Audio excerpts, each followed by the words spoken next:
once again, swayed by his persistence. Gauri and Arjun continued to meet, dancing and talking for hours. Over time, their bond grew stronger. Arjun confessed his feelings for Gauri, and she was delighted, having suspected but never dared to hope. Arjun promised to bring his people to formally ask for her hand in marriage on the next market day. And Gauri informed her parents, who were overjoyed. Tragedy struck when an airborne disease spread through the villages, leading to closed borders and a mandate for villagers to stay indoors. Gauri contracted the disease, struggling for months to survive with a diminished appetite. Eventually, a healer discovered a cure.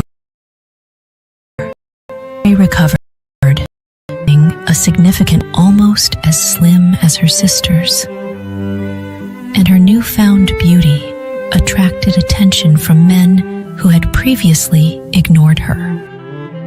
With her new appearance, Gauri felt superior and began to see Arjun differently.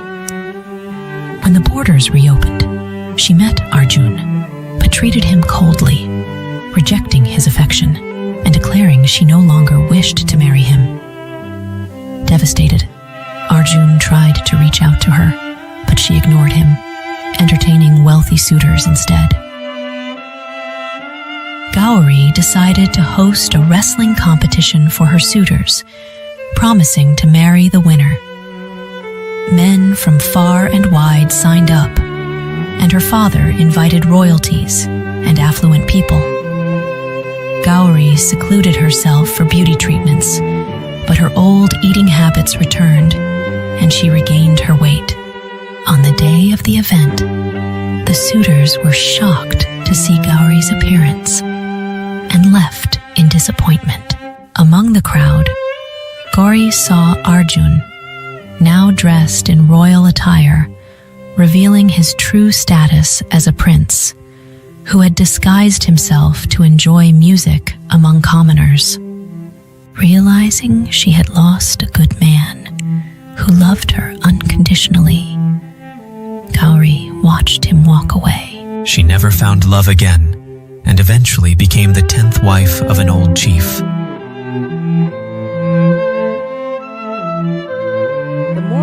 It was a rainy evening. My parents were on their way back from a charity event they had organized, always giving, always thinking of others. The roads were slick, visibility was low, and every driver was cautious, except one. Hi, I'm Rose. This is my story. Before I continue, Little Kitty will offer you $50 to one lucky person who subscribe in the next 7 days. Tell your father, mother, brother, sister to subscribe now. A truck driver, later discovered to be under the influence, lost control of his vehicle on a sharp turn. The massive truck skidded across the road, its tires failing to grip the wet asphalt. My parents' car was in its path, and there was no time to react. The collision was brutal and unforgiving. The front of the car crumpled like paper under the force of the impact. The sound of shattering glass and twisting metal filled the air, a cacophony of destruction. Emergency services arrived quickly, but it was too late. My parents were pronounced dead at the scene, their lives cut short in an instant. The truck driver survived with minor injuries, a cruel twist of fate. The news hit me like a punch to the gut. One moment I had a family, the next I was alone, standing in the rain, staring at the wreckage that had been my life. I had to navigate the overwhelming task of handling my parents' affairs, including dealing with their insurance policies. My parents, meticulous and responsible, had invested significant amounts in various insurance plans, believing it would secure my future if anything happened to them. When I reached out to the insurance company, I was initially hopeful. I thought the funds would provide a safety net in this turbulent time. However, my hope quickly turned into a nightmare. The company representative was cold and indifferent, flipping through the pages of the policy with a practiced air of detachment. "We're sorry for your loss," he said mechanically. but it appears there was a clause in the policy that voids the claim in the event of death caused by a traffic accident involving a commercial vehicle. I was stunned. What do you mean? That can't be right. My parents paid into this for years. He sighed, as if he had delivered this news 1,000 times. I'm afraid it's quite clear in the contract. They would have needed a supplementary policy to cover such an event. Without it, we cannot disperse the funds. I tried to argue, to plead, but it was no use. With only a few months left until graduation, my world had been turned upside down. The financial security I had relied upon was gone, and the burden of survival weighed heavily on my shoulders. I had no food, no money, and no clear path forward. The pressure to finish my education while dealing with these overwhelming challenges felt nearly impossible. One evening, after another long day of fruitless job hunting, I found myself wandering the city streets, lost in thought. My stomach growled, reminding me of my immediate need for food. Just then, I noticed a small cafe. It was a cozy, family-run place, and the warmth radiating from inside was inviting. But I saw the manager fired the lady who was helping. I went and asked for any job position available. Unforgiving. She offered me a job, of the car but it just crumpled beat my like basic paper under the needs. force of the The impact. final semester of high school was upon us, and our group project for history class was one of the last hurdles before graduation. We had been assigned a comprehensive presentation. Given my recent hardships, I hoped that working with my classmates would provide some much-needed distraction and a sense of normalcy. Our group consisted of 5 students. Sarah suggested that we should work on the project at each other's houses to make the process more enjoyable and efficient. Everyone agreed enthusiastically, except me. With no home to host and my current financial struggles, I felt a pang of anxiety but kept quiet. Our first group session was scheduled at Sarah's house. I had been there once before, but this time, the grandeur of her home struck me even more. Walking through the front door felt like entering a museum. The walls were adorned with expensive artwork, and the rooms were filled with elegant furniture and delicate decorations. It was a stark contrast to my own current situation, and a mix of envy and desperation gnawed at me. We gathered in the spacious living room, spreading our materials across the massive coffee table. As the others settled in and started discussing their research, I was very anxious to have some home tour. In between the discussion, I asked where the washroom is, and I started exploring each room. As I passed by, I noticed a stack of papers on a side table, partially hidden under a magazine. Glancing at them, I saw it looked like bank account details. What if I could access that money, even just a fraction of it? It could solve so many of my problems. Before I could fully consider the consequences, I pulled out my phone and discreetly took a picture of the documents. My heart raced with a mix of fear and adrenaline, but no one seemed to notice. After reaching home, I tried to get some money with the picture I took.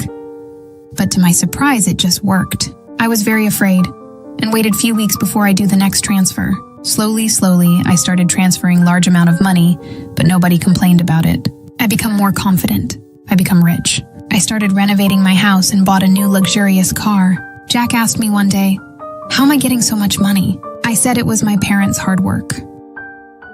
It was that day my life turned upside down. There was a large party happening in Sarah's house. I was so excited. The party was in full swing when I arrived. The house was filled with music, laughter, and students enjoying themselves. I started dancing with a handsome guy, which felt like I'm not alone in this world. The next day, when I woke up, I saw everyone lying on the floor and sleeping.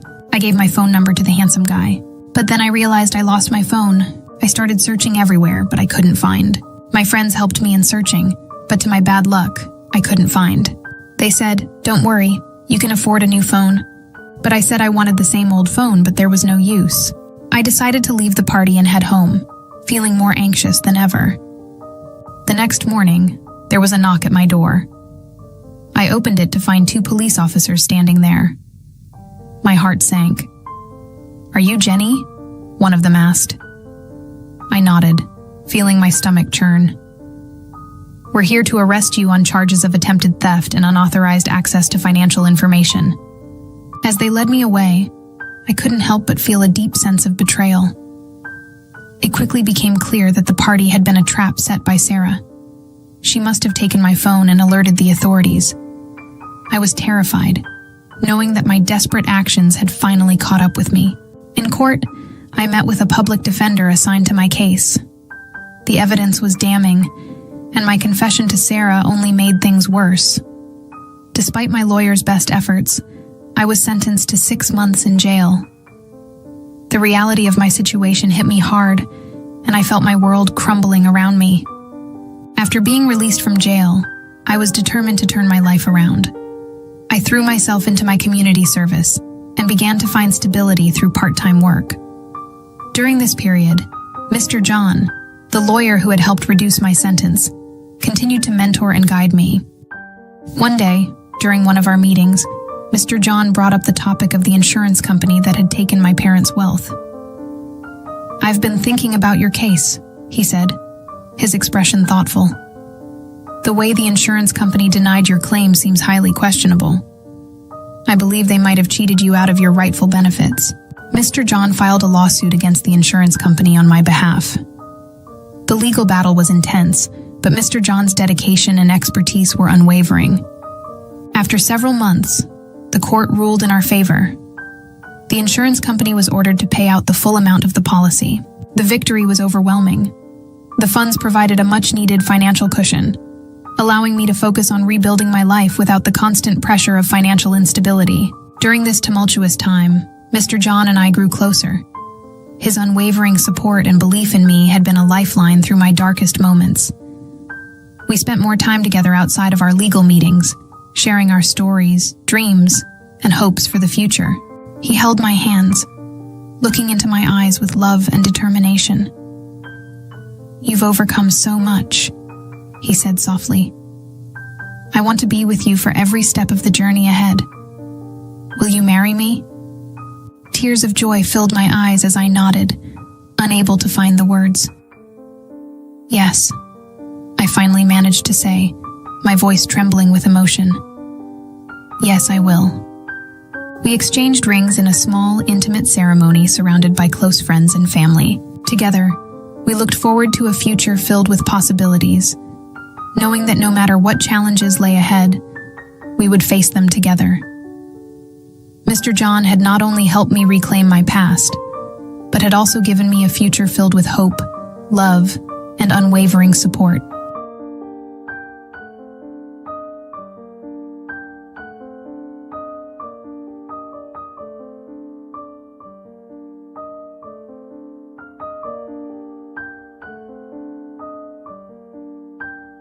Leo was born on a quiet winter night, the snow gently falling outside the small hospital where his mother, Elena, had just given birth. The labor had been long and exhausting, but when the cries of her newborn son filled the room, Elena's heart swelled with love and relief. Her husband, Michael, stood by her side, overwhelmed with emotion as he looked at their baby boy for the first time. The nurses quickly cleaned Leo and wrapped him in a soft blanket before placing him in Elena's arms. She gazed down at her son, noticing his thick, dark hair and tiny, delicate features. But when she looked into his eyes, something unusual caught her attention. Leo's eyes were a deep, intense shade of blue, unlike anything she had ever seen. There was something almost otherworldly about them, but she dismissed it as the wonder of new life. She smiled, brushing a finger over his cheek as she whispered, "He's perfect." Michael leaned in to get a closer look at his son. He too was struck by the intensity of Leo's eyes, but like Elena, he thought nothing of it. They were both too lost in the joy of the moment to notice the strange glimmer in Leo's gaze. As the nurse returned to check on the baby, she smiled warmly and reached down to take him for his first round of routine tests. "He's a beautiful baby boy," she said, her voice full of kindness. But as she gently lifted Leo from Elena's arms, the baby opened his eyes wide, and the nurse gasped.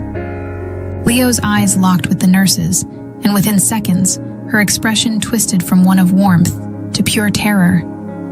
Her body began to convulse, her features contorting as a low growl escaped her throat. Michael and Elena watched in horror as the nurse's form shifted, her skin growing rough and coarse, her limbs elongating into something grotesque and inhuman. But before we dive deeper into Leo's tragic journey, I want to take a quick moment to ask you to subscribe to the channel if you're enjoying this story. And hey, here's something exciting. Subscribe within the next month, and you'll automatically be entered into a $50 lucky draw. Who knows? You might just be our lucky winner. And you definitely don't want to miss out on our upcoming crazy stories. Now, back to Leo's tale. In a matter of moments, the kind nurse had transformed into a snarling beast. The creature, driven by an uncontrollable rage, turned towards Elena and Michael, its eyes wild with fury. Michael instinctively stepped in front of his wife, shielding her from the creature's wrath, while the room erupted into chaos. Doctors and nurses rushed in, their faces masks of fear and confusion as they tried to restrain the beast. Elena clutched Leo tightly to her chest, her mind reeling with disbelief. She couldn't understand what was happening, how a moment of pure joy had turned into a nightmare. As the medical staff struggled to contain the creature, Michael realized that the transformation had begun the moment the nurse looked into Leo's eyes. It was as if some dark force had been unleashed, turning a gentle woman into a monstrous beast. He knew then that something was terribly wrong. The hospital staff finally managed to sedate the beast, but not before several people were injured in the struggle. The creature was taken away, and the room fell into a stunned silence. Elena, trembling with fear, looked down at Leo, who was now quietly resting in her arms, seemingly unaware of the havoc he had just caused. Michael turned to the doctor, his voice shaky as he demanded, "What's happening? What's wrong with our son?" The doctor, still in shock, could only shake his head. I don't know. This is beyond anything we've ever seen." The gravity of the situation began to sink in. Leo's eyes, those deep, intense blue eyes, were not normal. They possessed a terrible power, one that could transform anyone who looked into them into a raging beast. Fear and panic gripped Elena and Michael as they realized the danger their son posed. They were terrified, not only for their own safety, but for the safety of everyone around them. The joy of Leo's birth had been shattered by the realization that their child carried a dark and uncontrollable force within him. Desperate to protect Leo and the world from the power of his eyes, Elena and Michael made the difficult decision to keep their son isolated. They would tell no one of what had happened that night, and they would do whatever it took to keep Leo hidden from the world. On his 17th birthday, Leo made a wish. It wasn't for anything extravagant. He just wanted to experience the world, go to school, make friends, and live a normal life. His parents, moved by his simple wish and determined to find a solution, took him to a renowned scientist who specialized in rare conditions. Dr. Grant had spent years studying cases like Leo's and believed he could help. After extensive research and experimentation, Dr. Grant developed a pair of custom color lenses that would shield others from the effects of Leo's gaze. These lenses were designed to filter out the dangerous elements in Leo's eyes, allowing him to interact with the world without causing harm. Before Leo could start his new life, Dr. Grant insisted on testing the lenses. "We need to be certain they work before you step out into the world," he explained. Leo agreed, understanding the gravity of the situation. One evening, Dr. Grant and Leo ventured out together. The streets were quiet, bathed in the soft glow of streetlights. They chose to test the lenses in a less crowded area to minimize risk. Leo was nervous, his heart pounding as they approached a small open cafe. Dr. Grant reassured him, placing a hand on his shoulder. "Remember, just keep calm. If anything feels off, close your eyes immediately," Dr. Grant instructed. Leo nodded, adjusting the lenses on his eyes as they entered the cafe. The warm, inviting atmosphere seemed a world away from the isolation he had known. As they walked in, Leo felt a mix of excitement and fear. He had never been this close to strangers before. The barista behind the counter greeted them with a smile. Leo hesitated, but Dr. Grant encouraged him to order something. Leo took a deep breath and approached the counter, locking eyes with the barista. She didn't flinch or change at all. Relief washed over him as he realized the lenses were working. They ordered coffee and sat down at a table. As they sat there, Dr. Grant observed everyone around them, looking for any signs of trouble. But everything was normal. Leo was overjoyed, a wide grin spreading across his face. "It works," he whispered, hardly able to believe it. Dr. Grant smiled, pleased with the success of his invention. As they left the cafe, Leo felt an overwhelming sense of hope. For the first time, he could imagine a life beyond the confines of his home. With the lenses proven to work, Leo began attending the local high school.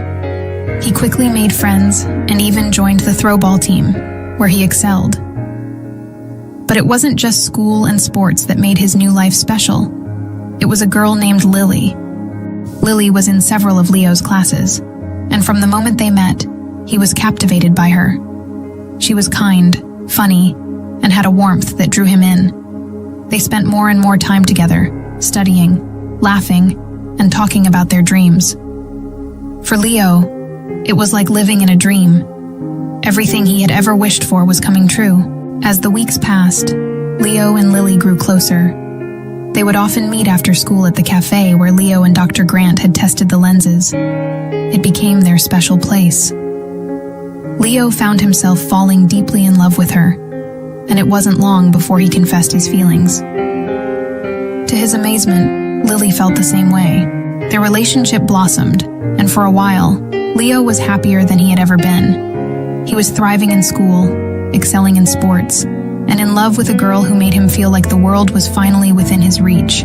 One day, during a particularly intense throwball match, tragedy struck. Leo was in the middle of the game, focused on winning when the ball came flying towards him. It was a powerful throw, and before Leo could react, it hit him square in the face. He stumbled, feeling the impact reverberate through his skull. As he regained his balance, panic set in. He could feel that one of his lenses had been dislodged. In a moment of terror, he shut his eyes and dropped to the ground, frantically searching for the missing lens. His teammates surrounded him, confused and concerned, but Leo couldn't explain. He couldn't open his eyes. The lens was gone, lost somewhere on the field. His heart raced as he realized the danger everyone around him was in. He needed to get out of there before it was too late.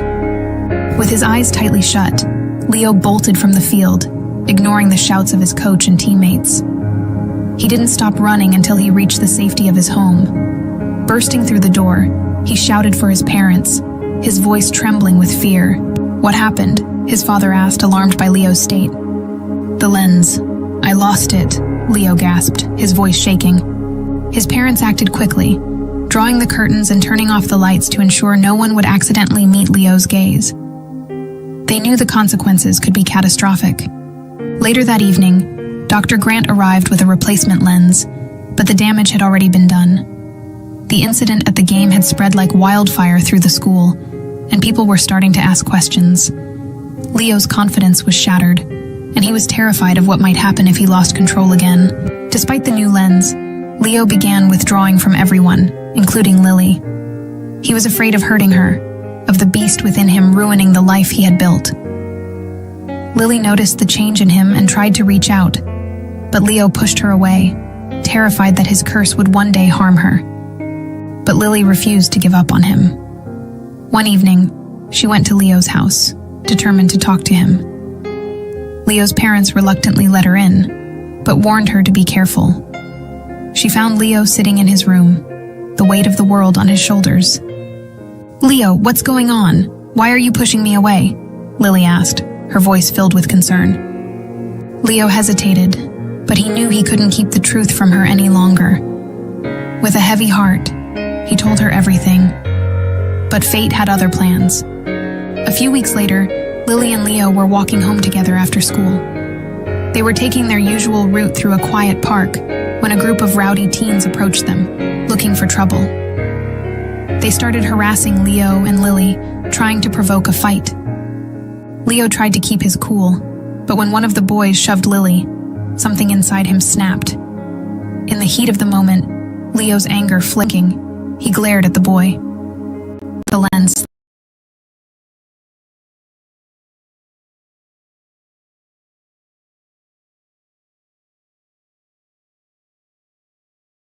slipped.